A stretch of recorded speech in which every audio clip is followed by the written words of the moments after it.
Bienvenue sur la chaîne Pièces de Radio Complet. Pensez à vous abonner pour ne pas rater les épisodes prochains. C'est Jack Carter qui vous parle. L'exploit de mon oncle Nick remonte au mois d'avril 1909. À cette époque-là, il y avait à New York, au bout de la 23e rue, sur l'East River, des bassins réservés aux cargos.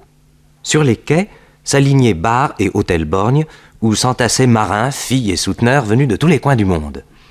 Le Elliott Bar, à la devanture toujours à demi baissée, était le quartier général d'un client assez curieux, appelé Josephus Cork. Non, Josephus, non. Non, ça, je le ferai pas. Ah, dis, t'es pas folle de dire non à M. Cork? Laisse-la, Sproul. Bien. Tu vois bien qu'elle plaisante. Je te répète que je le ferai pas. Sproul, Monsieur. gifle-la. Oui, monsieur. Oh, Rentrons, elle me fatigue. oui, allons nous coucher. Oh non, pas toi, ma petite. Cette nuit, je dors tout seul, Mais où veux-tu que je couche? sur le port. Oh non, Jo, emmène-moi. Je te demande pardon. Exécute d'abord mes ordres. Oh, je pourrais pas. Jo, emmène-moi, je t'en supplie. Sproul, Monsieur. la terre. Bonne nuit. Quelle brute. Oh, tous les hommes sont des brutes. Pas moi. Oh, toi comme les autres. C'est pas vrai. Tu sais bien que c'est pas vrai. Allez, viens, on va boire. Pendant ce temps-là, on ne pensera plus que la vie, c'est du guignol. Tu veux pas? Si. C'est vrai, toi, t'es pas comme les autres. Eh, patron, deux stout. Il est 3 heures, je ferme. Allez, deux stout en vitesse. quoi. Non, je te dis. Oh, n'insiste pas, viens. On trouvera bien sur les quais de quoi s'asseoir. Allez, bonne nuit.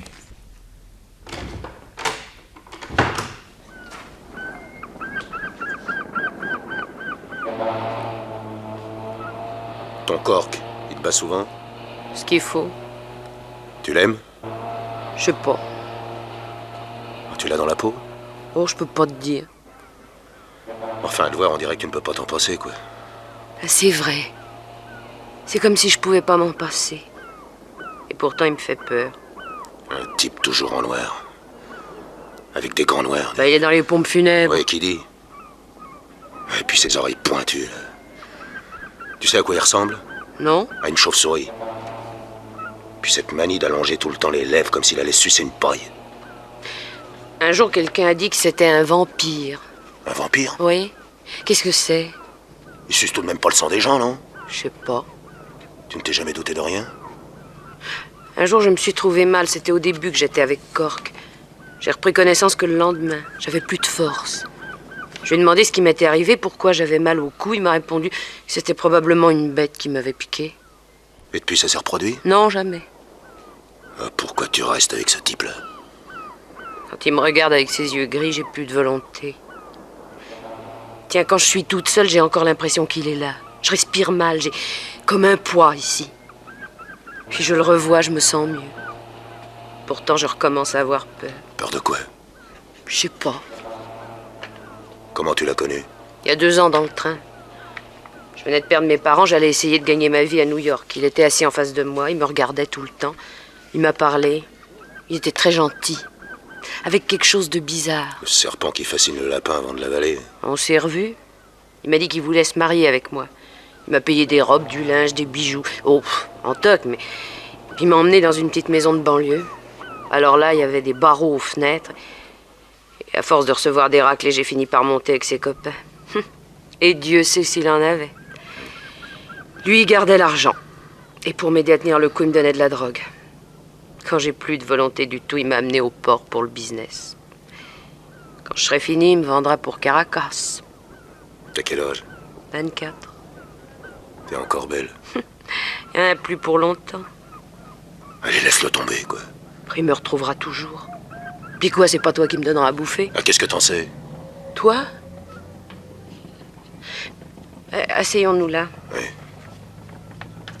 T'as pas de petite amie? Non. Pourquoi? Ah, j'ai eu Rosario il y a longtemps.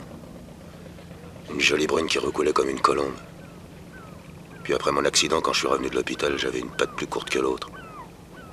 Alors la colombe s'est envolée. Il y a encore des filles. Pas pour un boiteux. Allons donc. T'as l'air si brave. Et puis costaud. Oui, hein. Tiens, regarde mes bras. Je suis capable de me défendre, tu sais. Pas comme moi. Bah, je te défendrai quand tu voudras. fait drôle de rencontrer un gars qui a pas l'air d'un salaud. Ça te change? Ouais. T'as de bons yeux. Je te dégoûte pas? Emmène-moi et tu verras. Ah, c'est pas à ça que je pense. Ah, Peggy, tu voudrais pas plaquer ton cork et puis qu'on s'en aille tous les deux? Mais où ça? Le plus loin possible. Il te laisserait partir? Peut-être qu'en lui payant une rançon, mais t'as pas d'argent. Si. Oh, tu soutes des boîtes de sardines chez Howard, ça doit pas rapporter gros. Ah, tu parles sans savoir.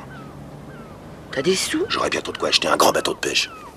Et t'as gagné ça en soudant des boîtes de sardines, tu te fous de moi, tiens, je m'en vais. Ah non, Peggy, non, je te jure que ce que je viens de te dire, c'est la vérité. J'ai du fric, beaucoup de fric. T'as une combine? Bah, naturellement. Commence à faire froid. Serre-moi dans tes bras. Comme ça? Oui. Oh, c'est bon. Ouais. Comment tu t'appelles déjà? Manza. Oh, ton petit nom. Oh non, tu vas rigoler. Dis toujours. Roméo. Roméo. Tu rigoles pas? Non. Embrasse-moi. Oh, Peggy, si tu voulais. Tu crois que tous les deux, on pourrait être heureux? Oui, mais je veux d'abord que tu saches qui je suis. Dis-toi bien que le boiteux, c'est un homme, un vrai, avec de la tête. Et capable de gagner des sous.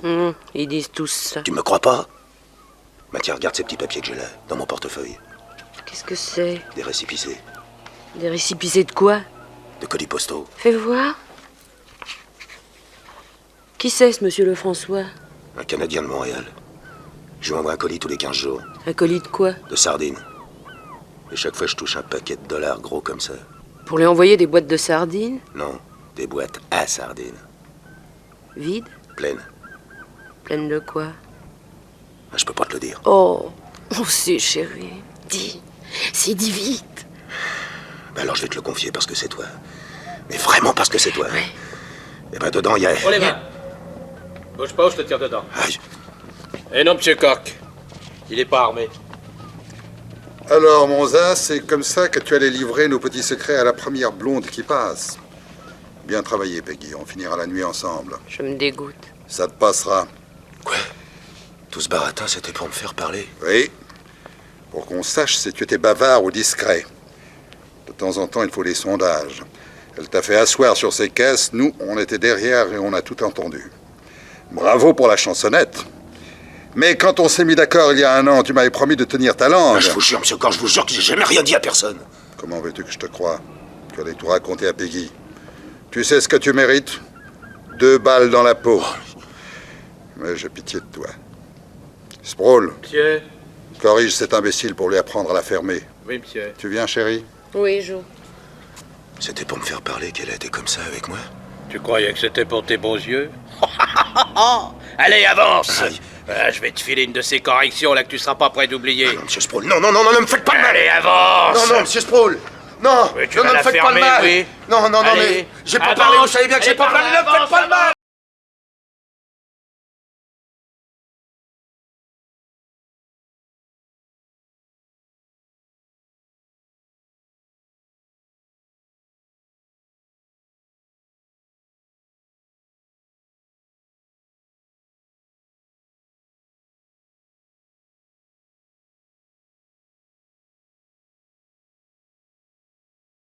Qu'est-ce que tu as? Je m'en veux d'avoir joué la comédie à ce pauvre type. Madame fait de la poésie. Celui-là, il croyait à l'amour. L'amour, je connais pas. Monsieur Cork! Monsieur Cork! C'est moi, monsieur! Sproul! Lève-toi, monsieur Cork. va ouvrir. Monsieur Cork! Ouvrez! Mais qu'est-ce qui se passe? Monza, monsieur. Eh bien, quoi, Monza? Il s'est noyé. Qu'est-ce que tu racontes? Ah, c'est pas ma faute. Moi, je lui avais foutu une de ses trempes qui l'envoyait plus clair. Ah oui, seulement, il avait encore un peu de jambes. Alors, il a filé, je lui ai couru après, il a pas vu le bord d'un bassin, et puis, il est tombé dedans. Savais pas nager? Non. Ah, moi non plus, monsieur. Non, alors, je l'ai regardé couler, moi, je pouvais rien faire d'autre, monsieur. Idiot. Triple idiot. Oh, bah, c'est pas une grosse perte. Non, mais il nous était utile, maintenant. Qu'est-ce qui va souder les boîtes? Ah, moi, je saurais pas. Moi non plus, figure-toi. En attendant qu'on trouve quelqu'un, ceinture. Tu sais combien on va perdre avec tes idioties? Vous m'aviez dit de taper dessus. Pas au point d'en faire un mort. Sans compter que maintenant la police va s'amener. Oh, des noyés, il y en a souvent, hein. Mais ils n'ont pas tous la figure amochée par des coups. Ah oui, c'est vrai. Si les flics sont un peu curieux, ça peut nous attirer pas mal d'embêtements. En tout cas, gouverner, c'est prévoir. Le dernier paquet de boîtes à sardines a été expédié par Monza hier soir. Toi, Sproul, dès ce matin 8h, tu files à la poste et tu envoies un télégramme à Montréal. Oui, monsieur. Allez, prends note du texte. Prêt, monsieur. Enfant parti hier soir. Mauvaise santé. Sommes inquiets. Tenez-nous au courant. Hein? Signé Elisabeth. Elisabeth. À 8h05, monsieur, ce sera télégraphié. Comme ça, le François fera jouer tout de suite le dispositif d'alerte. Pour en revenir à Monza, où s'est-il noyé exactement? Dans le bassin 57.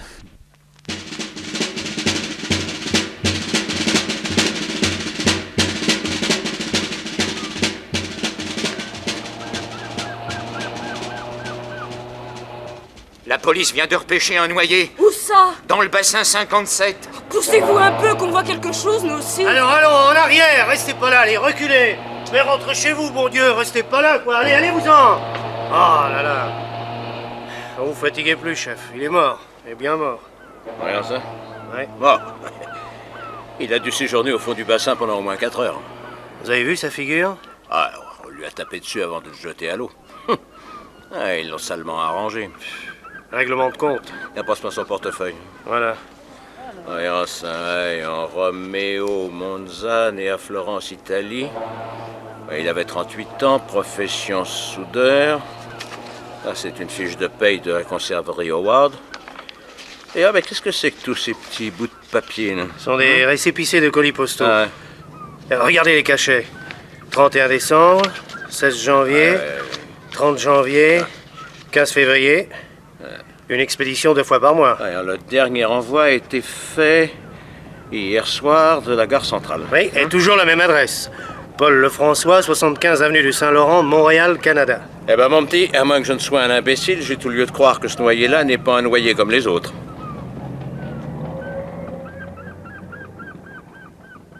Je suis très honoré, inspecteur Barton, que le chef de la police de l'État de New York vous envoie me demander si cette affaire m'intéresse, mais enfin, jusqu'à maintenant, ce que vous m'avez dit ne me Mais paraît attendez, monsieur Carter, attendez, j'arrive au plus important. Eh bien, je vous écoute. Vous pensez bien qu'aussitôt, j'ai fait une enquête sur place. Comme il fallait s'y attendre, personne n'a rien vu, rien entendu. Évidemment. Sauf un docker qui cuvait son jean pas très loin de là. Il m'a affirmé avoir vu la victime en conversation avec une fille du bar Elliott, une certaine Peggy. La conversation devait être affectueuse, puisqu'à un moment, il les a vus s'embrasser. Et puis 2 types sont arrivés, l'un d'eux a emmené Monza pour le passer à tabac, et l'autre est parti avec la fille. Et qui sont ces 2 types? Josephus Cork et son lieutenant Sproul. Josephus Cork, celui que certains surnomment le vampire? Tiens. Ouais, intéressant, n'est-ce pas? Oui. Oui, mais enfin, ce n'est sûrement pas lui qui a rossé l'italien. Vous pensez bien qu'avec ses gants de chevreau noir, ce monsieur ne s'abaisse pas à ses villes besognes. Alors, il est rentré avec la fille au Primrose Hotel où ils habitent. Maintenant, vous comprenez pourquoi M. McCluskey aimerait que vous suiviez l'affaire. Oui, évidemment, un individu qui a des rapports, même indirects, avec Josephus Cork est digne d'intérêt. Surtout s'il expédie régulièrement des paquets au Canada. Trafic de drogue, n'est-ce pas?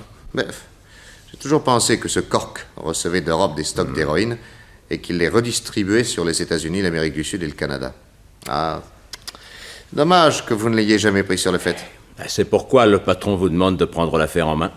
Eh bien, dites à mon ami McCluskey que j'accepte. Et tenez, montrez-moi donc ces récépissés. Et bien voilà. Voyons ça. Le dernier paquet a été expédié hier soir. Hier soir. Ah, oui, je connais la cadence à laquelle partent les paquets postes. Il arrivera à Montréal ce soir vers 10h. Quelle heure est-il? Midi. Vous voulez bien me passer cet indicateur là? Oui, tenez, pardon. Merci. Voyons. Train pour le Canada. Ah, voilà. Eh bien, j'ai un rapide à 2h10 qui me mettra à Montréal ce soir à 9h23. Mais je vais prendre ce train-là.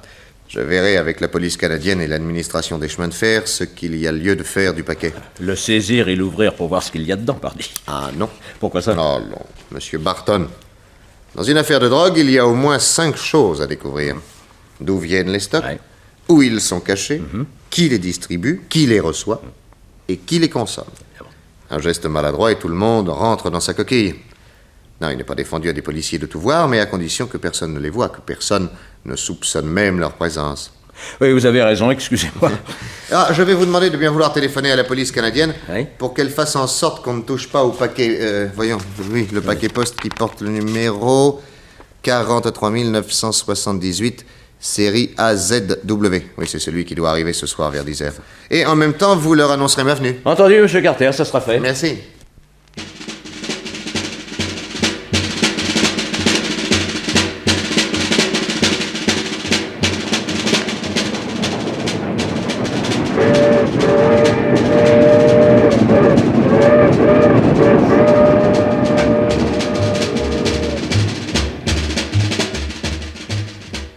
Enfin, Monsieur Duval, vous avez bien reçu un coup de téléphone de la police centrale de New York. Ah oui, Monsieur Carter, et je ne saurais jamais vous dire combien nous sommes heureux de votre visite. Mais là n'est pas la question.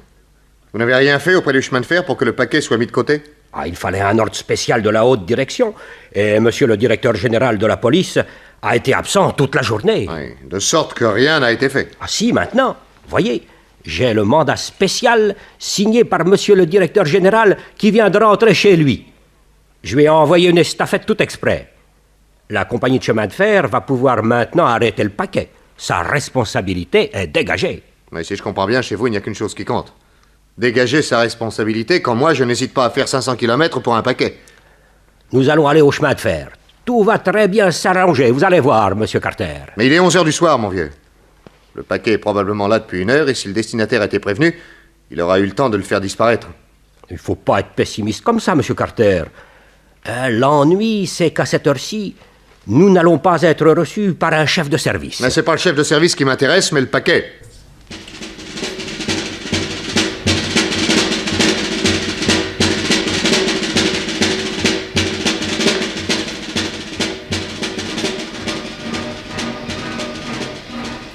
Employé? Oui, monsieur. Police. Ah, ben, je vous le connais, monsieur Duval. Vous allez bien? Oui, mon ami. Nous voudrions voir le paquet poste numéro 43 978, série AZW. Il a dû arriver ce soir vers 10h. Ah, ben, attendez, j'ai là des bordereaux. 43 078, 978. Ah, ben oui, il est là. Oui, mais où, là? Dans le hangar à côté, en attendant qu'il soit distribué demain matin. Bah, emmenez-nous dans ce hangar, voyez-vous? Ah, ben, rien de plus facile par ici, monsieur, oui. Voilà. Ah, dites donc, on voit pas grand-chose. Moi, je vais allumer. Ça ne marche pas. Voulez-vous parier que les plombs ont sauté? Ah, bon Dieu, bon Dieu. Et qu'est-ce que c'est que cette ombre qui remue là-bas? Quelle ombre? On dirait quelqu'un qui était caché, que notre visite dérange. Mais oui. Arrêtez! Vous là-bas! Arrêtez ou j'attire! Encore avoir un paquet. Voulez-vous parier que c'est lui qui a fait sauter les plombs? Prenez à gauche et moi à droite. Cernons-le vite. Mais il y a cette porte-là par laquelle nous sommes rentrés? Ah non, il y en a une petite au fond, là. C'est sûrement par là qu'il a pénétré dans le hangar. Mais c'est par là qu'il va filer. Allez vite, courons! Arrêtez ou je tire! Ça y est! Ça y est, il est dehors. Allez donc courir après maintenant. Dites-moi, on vient souvent vous voler des colis? Ah ben ça arrive. Après tout, on n'a peut-être pas pris celui qui nous intéresse. Bon, j'ai ma lampe électrique, voyons. Où devrait être le paquet dont je vous ai parlé? Ah ben c'est par ici. Oui. Il doit être dans ce tas-là. Là. Allez, approchez votre lampe. Voilà. Ouais, c'est pas ça. C'est pas ça non plus. C'est pas encore ça. 90, 78... Ah ben le voilà. Mais donnez-le-moi. Bon, retournons dans votre bureau, là au moins il y a de la lumière.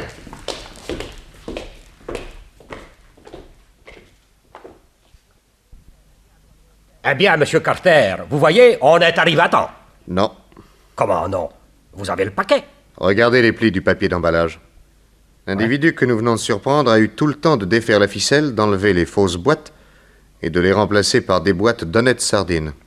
Mais qu'est-ce qui vous fait penser ça? Vous avez une balance? Ah oui, ici, monsieur. Merci. Voilà. Tenez, regardez. Je ne vous apprendrai pas que l'administration n'accepte les paquets postes que jusqu'à 10 kilos. Oui.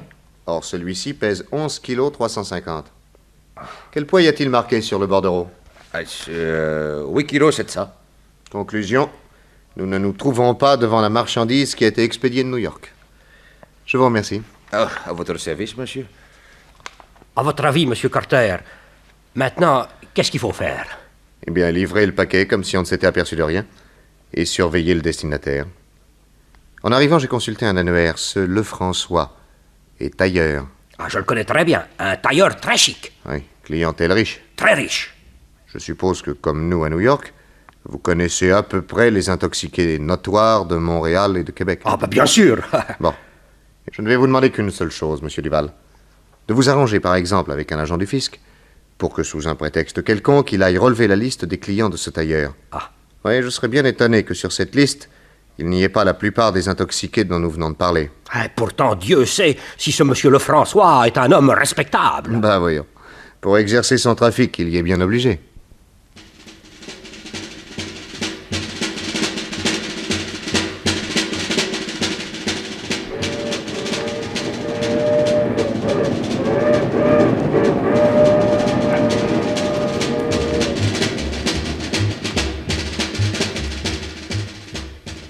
Et voilà, monsieur Barton.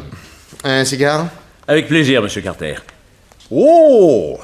Non, vous fumez des cigares avec des bagues à votre nom? Oui, ce mélange est exécuté exprès pour moi. Ah, vous avez une boîte d'allumettes près de vous, là. Merci. Pardon. Bref, si je comprends bien, votre voyage ne vous a pas apporté grand-chose. Ah, il ne faut pas croire ça. On ne sait toujours pas ce qu'il y avait dans le paquet. Non. Mais on est sûr maintenant que ces messieurs ne veulent pas que la police le sache. Conclusion, l'affaire mérite d'être suivie avec application et audace. Audace? Et à mon avis, le seul moyen de savoir ce que cachait le trafic de Monza, c'est de le remplacer. Comment ça? Amener ses maîtres à me confier son travail. À vous, Nick Carter? Oui, à moi. Non, bien entendu, sans qu'ils sachent qui je suis. Si vous allez vous fourrer dans leurs pattes, vous risquez gros. C'est le métier, mon cher. Vous allez me faire établir de faux papiers au nom de William Birch, ouvrier métallurgiste, qui a laissé sa femme et ses enfants à Chicago. Oh, mais qu'est-ce que vous voulez en faire? Devinez. En 2 jours, l'oncle Nick devenait le champion de la soudure et la nuit suivante, à l'Elliott Bar... Dame de pique. À tout, je ramasse. Sprawl. Monsieur Cork! Va dire à Peggy que sa place n'est pas au bar, mais dehors. Ce soir, elle n'a pas encore fait un client. Bien, j'y vais, monsieur. Peggy. Quoi? Eh, sors un peu travailler, sinon il va y avoir du vilain. Bon. Oh là là.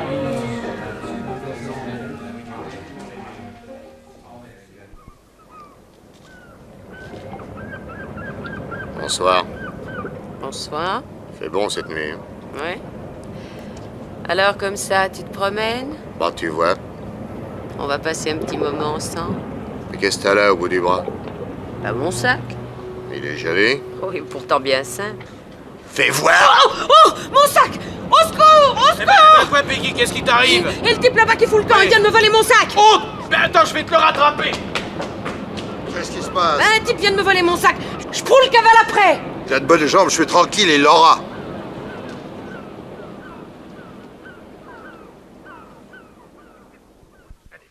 Laissez-moi! Je vous dis de me laisser! Allez. Avance. Inutile de crier, cette planque est au milieu d'un jardin, personne peut t'entendre. Mais laissez-moi, bande de brutes! Alors, comme ça, on vole les sacs de dames. Vous n'avez jamais eu faim, vous? Non. Alors tu vois, je ne peux pas comprendre. La police non plus ne te comprendra pas. Les flics, ils me dégoûtent. Sans blague. Ils protègent les riches. Passe-moi tes papiers. Gentiment. Tiens, voilà. Fais voir. Voilà, monsieur. Tu es marié et tu as 2 gosses. Oui, à Chicago, je suis venu à New York pour essayer de faire fortune. Tu as un métier, à ce que je vois, ouvrier métallurgiste. Je suis soudeur chez Ford. Soudeur? Oui, vous savez pas ce que c'est? Oh, on dirait que c'est le bon Dieu qui t'envoie. Quoi? Oh, mais dis donc, qu'est-ce que c'est que ça? Vous n'avez jamais vu un casier judiciaire, non? 3 ans de tôle. Toi, mon petit bonhomme, tu commences à m'intéresser. Pour? Combien gagnes-tu? $4 par semaine. Tu saurais souder des boîtes de sardines? Ça paierait plus? Plutôt. Combien? 5 ou 6 dollars, peut-être. Ah, ça vaut pas la peine de changer. Attends. Il y a les heures supplémentaires. Le soir? Non, le dimanche. Quoi, là où vous parlez, les ouvriers travaillent le dimanche? Non, mais toi, tu pourrais une fois tous les 15 jours pendant 1 heure. Ça m'apporterait combien, ça? 100 dollars. Oui, si ça vous amuse de vous payer ma gueule. Hein. Je suis on ne peut plus sérieux. Alors c'est un boulot pas honnête que vous me proposez. Voilà. Bon, pour $100 d'accord, il n'y a pas de problème. C'est 1. Lequel? Ta discrétion. Non, bah, si je fais un truc qui doit me conduire en tôle, j'ai tout intérêt à me taire. Où habites-tu? Hôtel Sebastiano, rue des Anges. Rue des Anges. Tu notes, Sproul? Oui, monsieur. William Burch, Hôtel Sebastiano, rue des Anges. Maintenant, Willy, écoute-moi. Tu vas donner ta démission à Ford. Et moi, je te fais entrer après-demain chez Howard. On te fera souder des boîtes de sardines. Tu travailles consciencieusement, tu te tiens peinard, tu es le type du bon ouvrier. Entendu, ensuite? Samedi prochain, tu recevras par la poste à ton hôtel un paquet. Tu ne l'ouvriras pas. Dimanche, entre 3 et 4 heures de l'après-midi, tu iras à l'usine. Le concierge te laissera entrer, il est dans la combine. Et tu iras à l'atelier où tu travailles d'habitude. Tu prendras 20 boîtes à sardines vides et tu les rempliras avec la poudre que tu trouveras dans le paquet que tu auras reçu. C'est de la coco? Non, de la poudre de riz. Quand les boîtes seront pleines, tu les souderas et tu en feras un paquet que tu iras expédier lundi après ton travail à l'adresse que je te donnerai. C'est tout? Oui. Et j'aurai à faire ça 2 fois par mois? Oui. Et chaque fois, je toucherai $100? Oui. Ah oui, mais enfin, votre nom, quoi. Puis ici, où qu'on est? Ça te regarde pas. Si un jour tu es pincé, au moins tu pourras jurer que tu ne connais pas. À quelle adresse j'expédie les paquets? C'est écrit sur ce papier. Tiens. Voilà. Et ne laisse pas traîner. Hein. Oh, vous en faites pas. Allez, maintenant, Sproul. Ah, Bande-lui les yeux pour qu'il sorte de la maison comme il y est entré. Et reconduis-le jusqu'au port. Le surlendemain, Nick Carter était engagé comme soudeur chez Howard. Puis, le dimanche suivant, ayant reçu le paquet qui contenait l'héroïne, il se présentait au concierge de l'usine à 3 heures de l'après-midi. 1 heure plus tard, Nick ressortait de l'usine avec son paquet de boîtes soudées et, bien sagement, sans se retourner, il rentra à l'hôtel Sebastiano. Il habitait la chambre 17, depuis le jour où il avait décidé de voler le sac de Peggy. Moi, depuis le matin, j'occupais la chambre 19. J'allais discrètement le rejoindre. Alors, Jacques, rien à signaler? Non. Et toi, à l'usine, tout s'est bien passé? Ah, merveille. Le concierge est dans le coup, tiens, encore un qui finira en tôle. Maintenant, qu'est-ce que tu vas faire? Eh bien, demain, j'irai à la gare centrale pour enregistrer le paquet. Tu vas envoyer l'héroïne à Montréal? Penses-tu, oui. Ce sera du factice. Bon, écoute-moi bien. Tu vas aller tout de suite voir l'inspecteur Barton. Et tu lui diras ceci. Nick Carter se présentera demain soir à 6h15 au service des paquets postes de la gare centrale. Le hall est assez grand, il y a toujours du monde, mais enfin, ça ne l'empêchera pas de repérer le vampire et Sproul, son second, qui seront sûrement là pour le surveiller. Il ira au guichet, et quand il commencera à parler avec l'employé, vous, Barton, vous arriverez et vous demanderez à Nick d'ouvrir son paquet. Il refusera. Alors, vous appellerez un des 4 ou 5 inspecteurs que vous aurez postés dans le hall et vous ferez mine de vouloir l'arrêter. Mais le vampire ou Sproul sont capables de te tirer dessus pour t'empêcher de parler. Ça, c'est un risque à courir. Ah, il faudra que les inspecteurs arrêtent Sproul, mais surtout qu'ils me laissent fuir avec le paquet pour que je puisse prendre le vampire en filature. Tu pourrais aussi bien le filer à un autre moment sans risquer des balles dans la peau. Mais c'est impossible. En ce moment, ce sont eux qui me filent. Et je te jure bien que je me demande où ils sont. Mais demain, je les verrai sûrement à la gare. S'il y a tentative d'arrestation, ils se découvriront et le vampire ne pensera plus qu'à une chose, ficher le camp. À ce moment-là, c'est moi qui le suivrai. Non, tu vois, il faut absolument que je sache où il planque sa camotte. On y arrivera bien.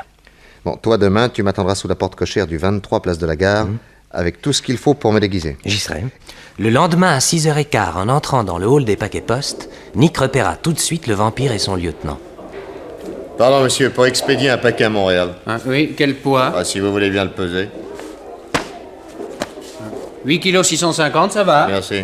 Excusez-moi, monsieur, voudriez-vous me dire ce qu'il y a dans ce paquet? Bah, ça vous regarde pas? Police! Le vampire a des gants noirs et Sproul un chapeau gris et une chaguette bleue. Compris. Alors, monsieur, vous ne voulez pas me dire ce qu'il y a dans ce paquet? Non, on est encore libre en Amérique, oui. Ouvrez-moi le paquet tout de suite. Non. Non? Inspecteur! Attention, baissez-vous.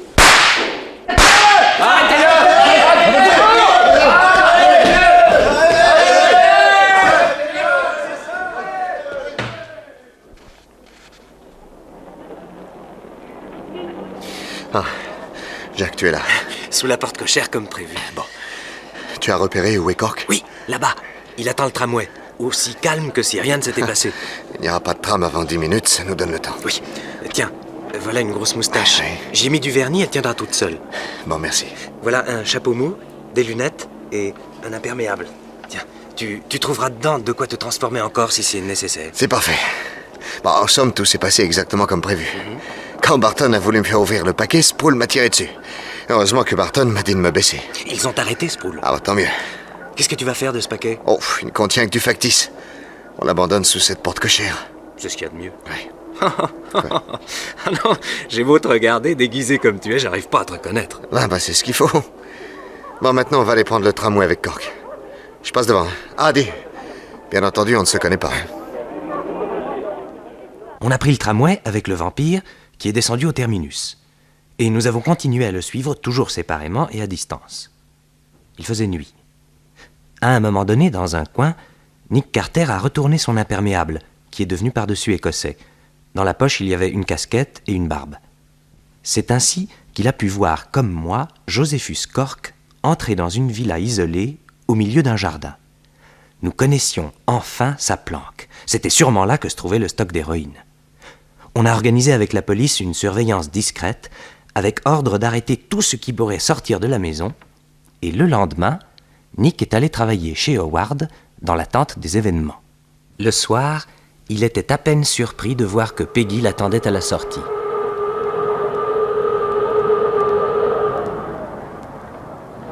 Bonsoir.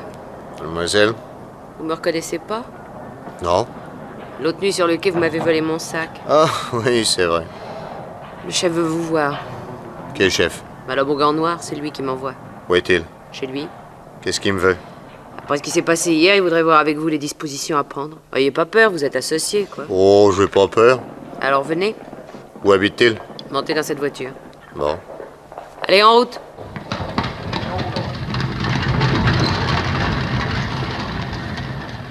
Cocher est un homme à nous. Il s'étonnera pas si je vous bande les yeux pour que vous connaissiez pas l'itinéraire. Quoi? Vous voulez me bander les yeux? Ordre du chef, et donnez-moi votre revolver. Oh, dedans, vous m'emmèneriez à l'abattoir, vous n'agiriez pas autrement, vous? Écoutez, Birch, je suis une pas grand-chose. Et probablement que pour vous, ma parole d'honneur, c'est rien du tout. Je vous la donne tout de même. Et je vous jure, moi, foi de Peggy, que vous risquez rien. Vous me croyez, dites? Ouais, Alors donnez-moi votre revolver. le v'là. Maintenant, je vais vous bander les yeux.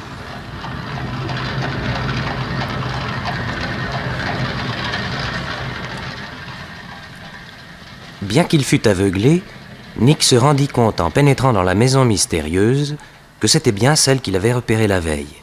Et quand Peggy détacha le foulard qu'il avait devant les yeux, il se trouva devant Josephus Cork. Merci, Peggy. Salut, Birch. Salut. Après le coup dur d'hier soir, il fallait qu'on se revoie. Oui, c'est ce que je pense. Tu as bien pris de la fuite avec le paquet. Ouais, je suis rentré à l'hôtel et je l'ai mis en lieu sûr. Tu sais que je n'ai été qu'à moitié surpris de voir un policier t'interpeller. Ah oui, pourquoi? Parce que Lefrançois m'a téléphoné de Montréal. Il paraît que Nick Carter s'occupe de nous. Sans blague.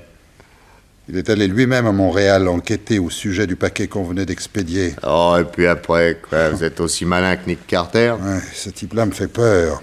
Il est de première force. Vous croyez? La preuve, c'est que Sproul est en prison. Ah oui? Ah oui, monsieur, mais il vient de s'évader. Sproul! Ah, vous vous attendiez pas à celle-là? Je dois dire... Je me suis fait porter malade. À un moment, je me suis trouvé seul avec un infirmier, je l'ai estourbé, j'ai pris ses vêtements, et me voilà. Bravo, un souci de moins. Vous savez, monsieur Cork, je regrette pas ce petit passage en tôle. Ah, pourquoi? On s'instruit. Oui, monsieur. Hier soir, en sortant de la gare, on m'a emmené au poste de police. Et en attendant la voiture cellulaire, j'ai entendu à travers une porte l'inspecteur Barton et le commissaire qui rigolaient. Pourquoi? Vous savez ce qu'il disait, l'inspecteur Barton? Non. Écoutez bien, monsieur. Et toi aussi, Birch. Écoute bien. Il disait Cork et Sproul, c'est vraiment deux pauvres types. Ils se sont fait avoir comme des enfants. Par qui, demande l'autre? Par Nick Carter. Pourquoi? Eh bien, parce que Birch n'est autre que Nick Carter. C'est pas vrai. Je vous le jure, monsieur. Allez, Birch, sois un homme, et si t'as pas la trouille, dis la vérité. T'es Nick Carter, oui ou non? Je suis Nick Carter. Haut les mains! Rien à craindre, j'ai son revolver. Bien joué, Peggy. Salaud. Ainsi, tu es Nick Carter. Et je te tiens ici, sans armes, dans l'impossibilité de te sauver et d'échapper à la joyeuse petite mort que je vais te préparer. 2 balles dans la peau? Non, j'ai beaucoup mieux que ça. Sproul, Peggy, ligotez-moi cet individu sur cette chaise. Non, tout de suite, monsieur. Non, laissez-moi. Tu vas te tenir tranquille, non? Oh! Ah, bien sage. Maintenant, allez-y, monsieur Cork. Nick, tu sais comment les gens m'appellent? Le vampire. Parce que de temps en temps, un petit verre d'hémoglobine naturelle n'est pas pour me déplaire. Je vais te saigner, Nick. Je vais te saigner comme un porc, jusqu'à ce que mort s'en suive. Inutile de te débattre, tu ne peux plus rien. Sproul, Monsieur. le bistouri. Voilà, monsieur. Penche-lui la tête. Oui, monsieur. Que je fasse une belle incision, là, au cou. Bien. Là. Attention, tu y es. Oh, allez-y, monsieur. Je le tiens. Non! Qu'est-ce qui s'est passé? C'est moi qui ai tiré. Avec votre revolver. S'ils sont pas morts, ils valent guère mieux. Peggy, mais pourquoi vous avez fait ça? Un vampire, c'était cette horreur. Je savais pas. Alors la cicatrice que j'ai au cou. Monsieur Carter, il y a des choses qu'on peut pas laisser faire. Puis je vous avais donné ma parole qu'on vous ferait pas de mal. Attendez que je vous détache. Oh, je ne crains plus rien, Barton. Merci. Passez les menottes à ces deux-là, ils sont blessés. Ah, oncle Nick, on vous a vu entrer. Quand on a entendu les coups de feu, vous pensez si on a bondi? C'est Peggy qui m'a sauvé la vie. Maintenant, vous voudriez peut-être savoir où se trouve le stock de stupéfiants. Ah oui? Appuyez là, sur cette moulure.